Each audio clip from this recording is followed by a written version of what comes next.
This is your brain. This is drugs.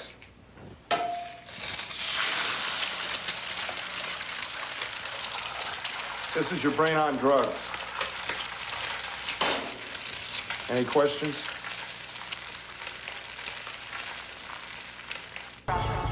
Ladies and gentlemen, welcome to the largest dance floor in North America. You're listening to UMF Radio, and we're coming to you live from beautiful Bayfront Park in downtown Miami. It's obvious from this point of view that dance music has officially taken over America. This is it, dance fans, the moment you've all been waiting for. The gates are now beginning to open. I hope you're ready to experience the boom, because Ultra Music Festival is on.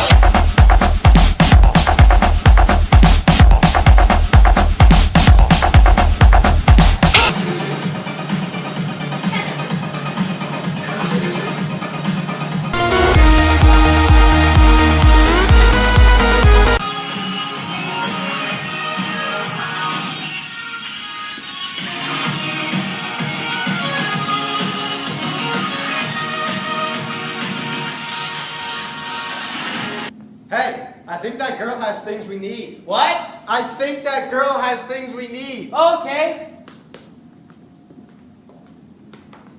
Hi, I hear you're Panda. Panda, you got the goods?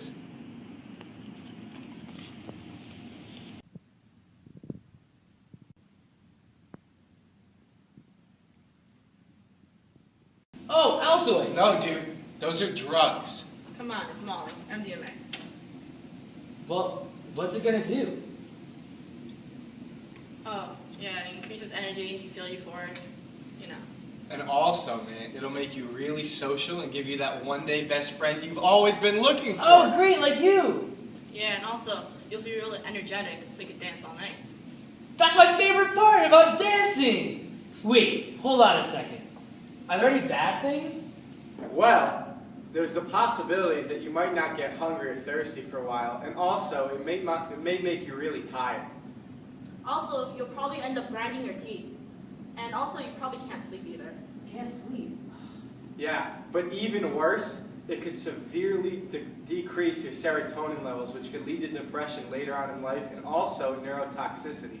No, forget that. You're gonna have a great time. Well, in that case... Okay. Hello, boys and... Hello, boys and girls.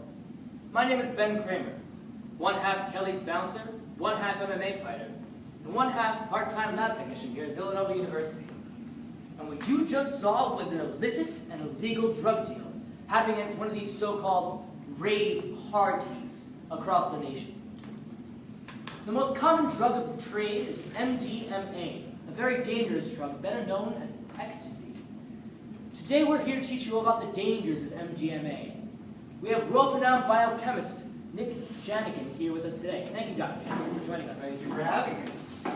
Now, Dr. Janigan, how does MDMA actually work? Well, MDMA, which stands for methylene dioxymethamphetamine, resembles a class of drugs well known as amphetamines in its structure and effect.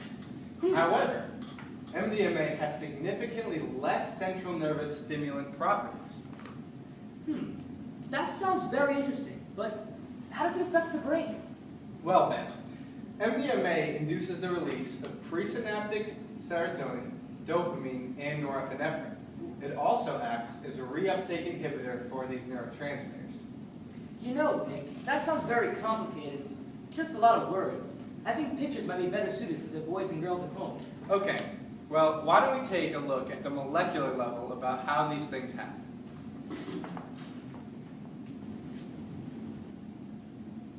This is the drug MDMA.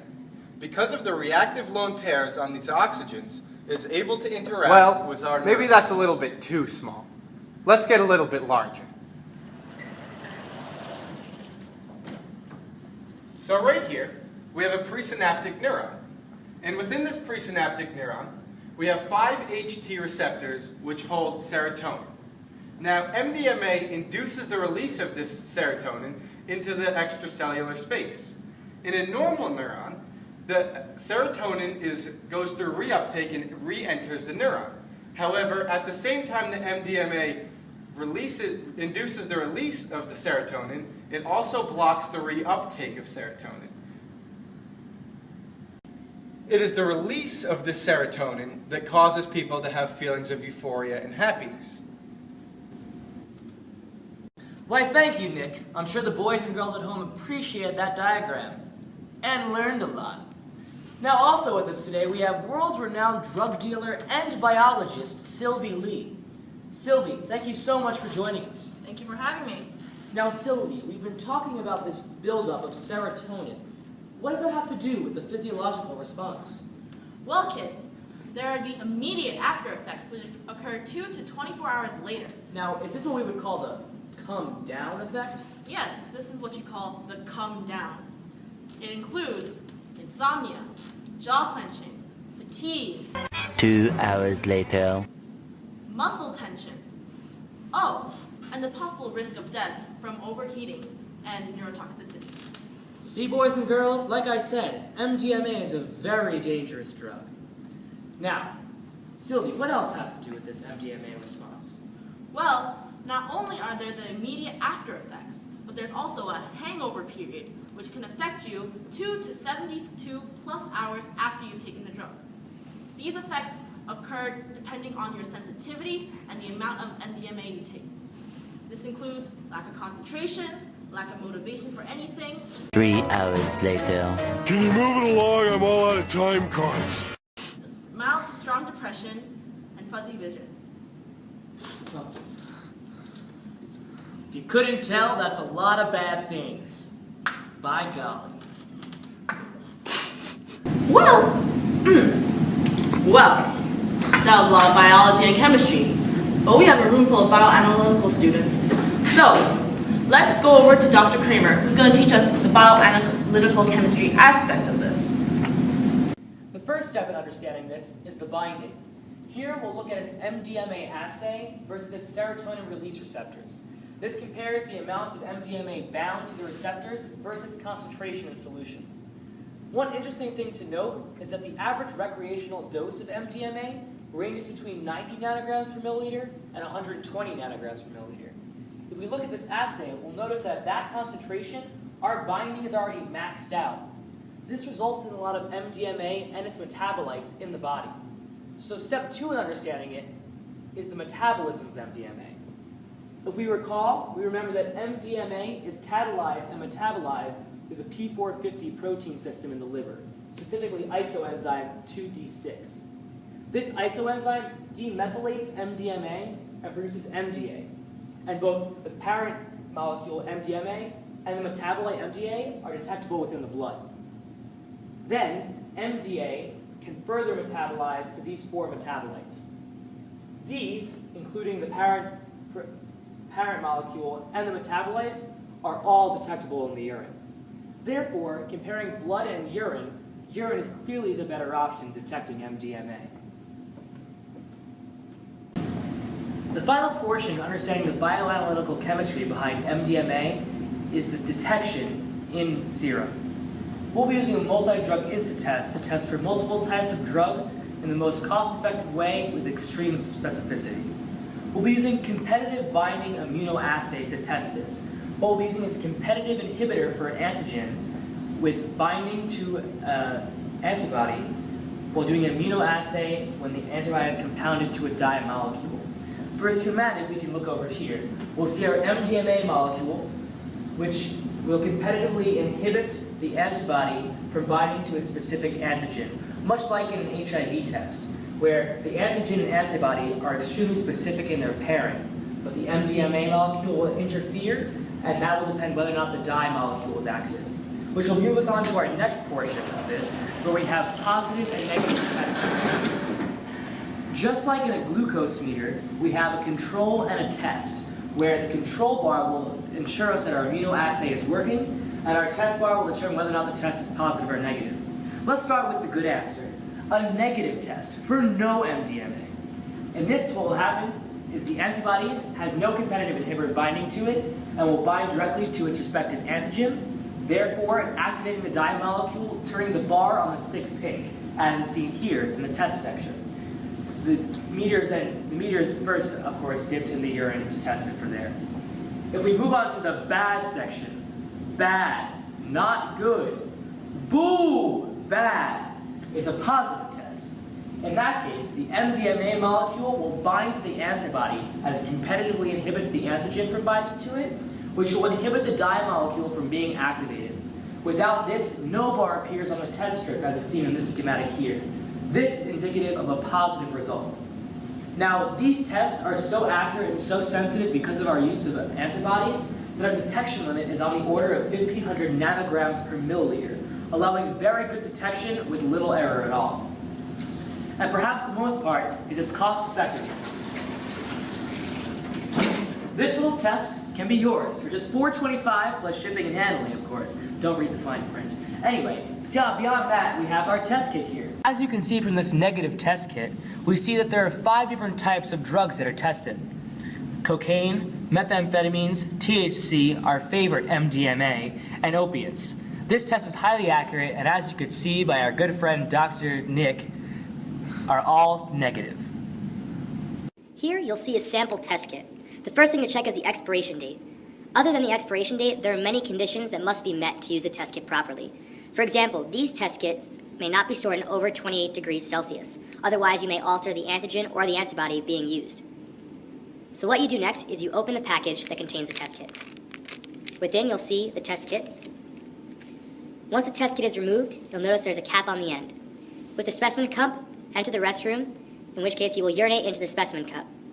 Following which, remove the cap from the multi-drug screen test. You'll notice these strips at the bottom. The strip should be inserted into the specimen cup, being sure not to let the urine touch the plastic device itself. After about 10 seconds, you'll notice urine will enter through capillary action into the strips, and you'll begin to notice the test and control strip to change color or not change color.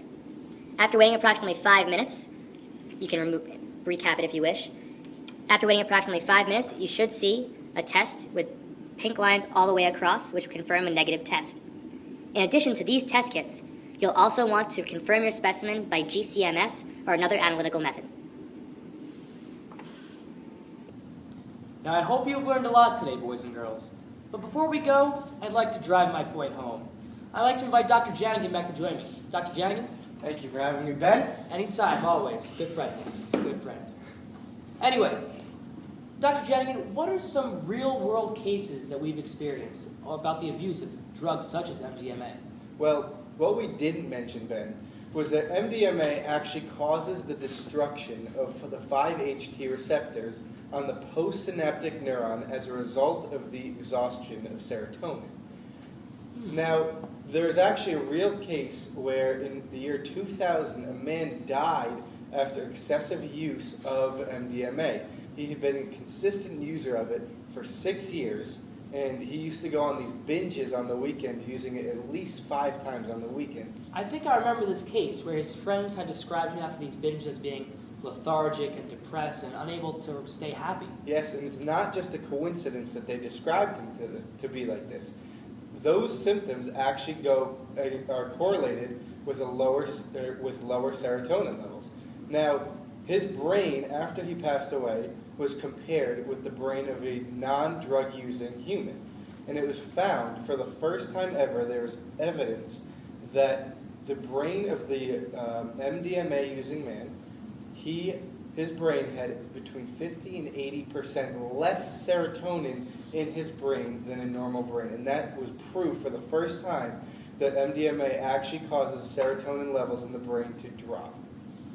And there you have it, kids. Brought to you here first, MDMA and its terrible, terrible effects. And now, boys and girls, before we go, we'd just like to remind you, don't do drugs!